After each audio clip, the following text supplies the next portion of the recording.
निवृत्तीनंतरचं वागणं अंतहीन.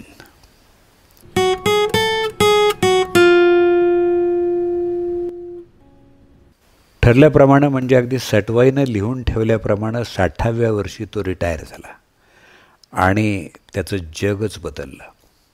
नोकरीत असताना त्याची एक ठराविक दिनचर्या होती. सकाळी 9:30ला तो घराबाहेर पडायचा. अत्यंत प्रामाणिकपणे ऑफिसच्या वेळात नेमून दिलेलं काम आटोपायचा. भाजी किराणा सामान घेत भेटलेल्या कुणाशी चर्चा करून रमत गमत घरी परतायला त्याला संध्याकाळचे 7 वाजत. आल्यावर जेवण शतपावली वगैरे झालं की पलंगावर पडल्याबरोबर त्याचे डोळे मिटायला लागत. ऑफिसात सगळा स्टाफ त्याच्यावर खुश असायचा. त्याचा हसरा चेहरा बघायची सवय झालेले त्याचे सहकारी त्याच्या रिटायरमेंटच्या समारंभाला खूप हळहळले. पण सरकारी नियमांपुढं सर्वांचाच नाईलाज होता. एरवी त्याचे दिवसभराचे कार्यक्रम इतके साचेबद्ध होते की सुट्टीच्या दिवशी घरात त्याचा जीव घाबरायला लागायचा. दुपार खायला उठायची आणि करायला काहीच नाही म्हटल्यावर त्याचे पाय बायकोच्या हक्काच्या स्वयंपाकघराकडे वळायचे. मग ही बरणी उघड, तो डबा उचक असे त्याचे उद्योग दुपारभर चालायचे. वामकुक्षी आटोपून बायको उठली की तिला विस्कटलेलं स्वयंपाकघर दिसे आणि तिचा संताप होई. सुट्टीचा एक दिवसही हा माणूस घरात नको असं तिला वाटायला लागे. त्यालाही अपराधासारखं होत असे. जितकं व्यवस्थित आपण ऑफिसात असतो तेवढं घरी राहणं जमत नाही ही खंत त्याला पुढं आठवडाभर त्रास देई. रिटायर्ड झाल्यापासून तो कायम घरातच असायचा. तिला मात्र याचा त्रास व्हायचा. तिच्या हौशीचे दिवस कधी सरून गेले होते आणि जेव्हा हौस करायची वेळ होती तेव्हा हा सतत ऑफिसचं तुणतुणं वाजवायचा हे ती विसरली नव्हती. किंबहुना तिच्या मनात याचा सुप्तसा रागही असावा. गरजेपुरता पैसा घरात येत असला की माणसाचं ओझं व्हायला लागतं.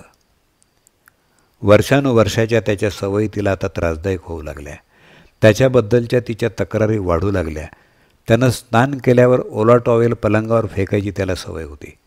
तो ऑफिसात जायचा तेव्हा ती कर्तव्य म्हणून तो ओला टॉवेल उचलून धुवायला घेत असे. पण आता त्याला भरपूर वेळ असल्यानं असली कामं त्यानंच आपणहून करायला हवीत असा तिचा आग्रह होता. हा आग्रह त्याला मान्यही होता. मात्र तिनं सूचना चांगल्या शब्दात द्याव्या असा त्याचा सूर होता. तिच्या स्वभावामुळं कदाचित तिला त्याचीही गोड बोलण्याची अपेक्षा पूर्ण करणं जमत नव्हतं. तो रिटायर्ड होऊन आरामाचं आयुष्य जगतोय आणि आपल्याला मरेपर्यंत रिटायर होता येणार नाही ही जाणीव तिला बोचत असावी. खरं तर तिचंही वय उताराला लागलं होतं आणि व्याप वाढत असल्यानं तिची आता दमछाक होऊ लागली होती.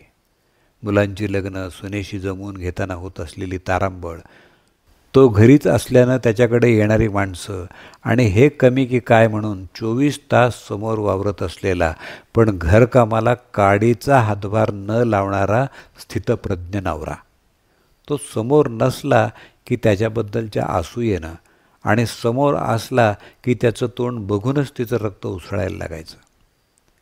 तो पाणी प्यायला जरी स्वयंपाकघरात शिरला तरी तू मुद्दाम माझ्यामध्ये मध्ये करतोस असं म्हणत ती त्याला झिड करायची.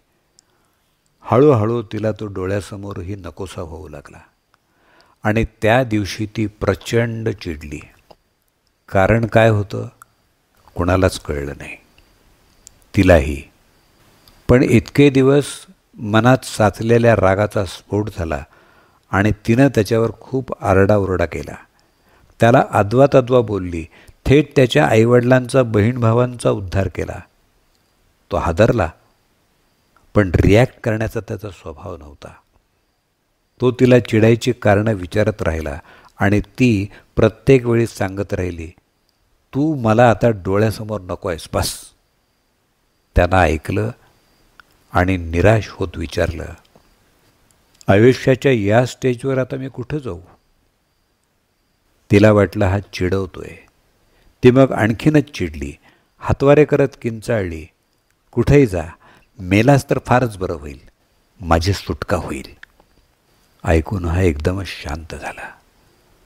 तशाही परिस्थितीत म्हणाला, ते माझ्या हातात नाही.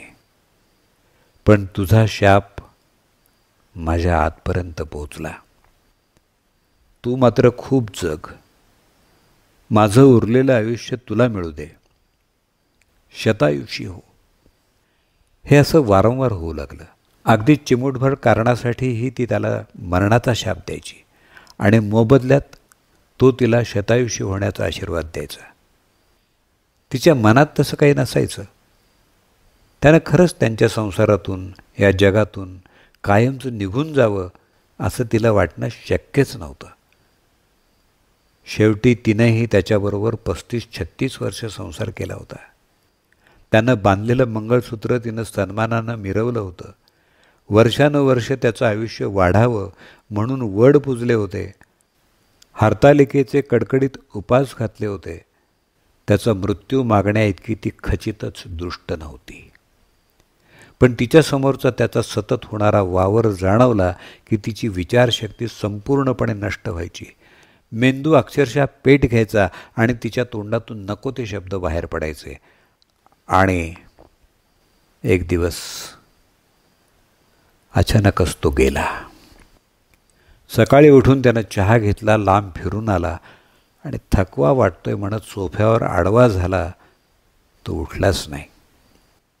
घरात धावपळ झाली. डॉक्टर आले. त्यांनी तपासलं आणि त्यांच्या प्रथेनुसार इंग्रजीत सॉरी ही इज नो मोर हे सांगितलं. एकच हलकल्लोळ झाला. तो मात्र त्याच्या स्वभावाप्रमाणेच एकदम शांत पहुडला होता.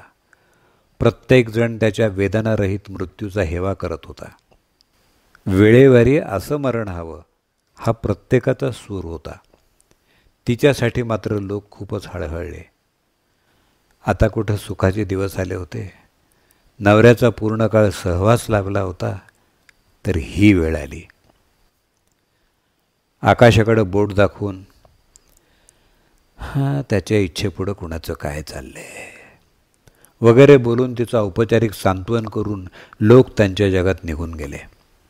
आता ती एकटी राहिली.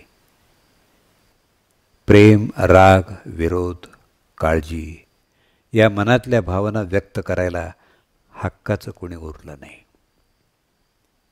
तसं मुलं सुना लक्ष द्यायची तिच्याकडं, पण त्यांना त्यांचाही संसार होता. तिने देवळं धुंडाळली, मित्रमैत्रिणी झाले, काही काळ माहेरच्यांचं कौतुक झालं, मग मात्र सारेच आपोआप दूर झाले. असेच दिवस जाऊ लागले. महिने गेले, वर्षे सरली. मुलांनी थाटात तिचा 75वा वाढदिवस साजरा केला. पण सतत तुझंच कौतुक कसं करायचं असं म्हणत मग त्यांनीही अंतर राखायला सुरुवात केली. नातू नात लहान होते तोपर्यंत तिचे होते. मोठे झाल्यावर त्यांचं जग विस्तारलं. आजीचा पदरही न सोडणारी बाळं तिनं 4दा आवाज दिल्यानंतर एकदाच काय आहे आजी असं चिडक्या स्वरात विचारू लागले. तिला हे त्रासदायक व्हायचं. नेमका तेव्हाच नवऱ्याशी केलेला व्यवहार आठवायचा. पण काळाला मागं नेऊन चूक सुधारता येत नाही हे ठाऊक असल्यामुळं तिला नेमून दिलेल्या जागी पडलेला चेहरा घेऊन ती बसून राहायची. तिच्या वयाचा आकडा वरवर जात राहिला. कार्यक्षमता मात्र दिवसाला कमी कमी होत गेली. आता मात्र ती प्रचंड थकली. हातपाय चालणं कठीण झालं. वेळ काढणं जड जाऊ लागलं. तुझी उपयोगिता संपायला आली आहे याची जाणीव लोक आडून पाडून करून देऊ लागले आणि न कळत ती मरणाची वाट बघायला लागली. एव्हाना 50शी ओलांडलेले मुलगा आणि सूनही थकायला लागले होते. त्यांनाही त्यांचे जावई सुना आल्या होत्या आणि नवी सून तिच्याच सासूचं काही करेना. तिच्याकडून आजे सासूसाठी काही अपेक्षा करणं तर फारच कठीण होतं. ती रोज आतल्या आत रडायची. देवा उचल मला म्हणून प्रार्थना करायची. भोग भोगायला मला एकटीला अशा परिस्थितीत सोडून तो सुखासुखी निघून गेला असं म्हणत मनातल्या मनात त्याला दूषणं देत पडून राहायची. फारसं आठवायचं नाही तिला काही आजकाल. मात्र तिनं दिलेले शाप आणि त्यानं दिलेले आशीर्वाद प्रयत्न करूनही तिच्या स्मृतीतून निघत नव्हते.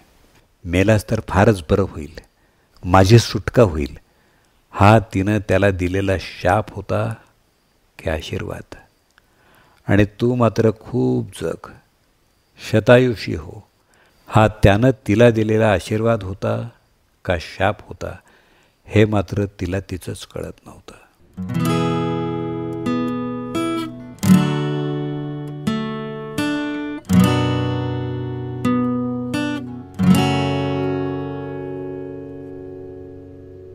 मित्रांनो, आपलेही बरेच मित्र सेवेतून निवृत्त झाले आहेत आणि काही निवृत्तीच्या उंबरठ्यावर आहेत. तेव्हा एकमेकांना खूप जीव लावा आणि उर्वरित आयुष्य सुखानं जगा.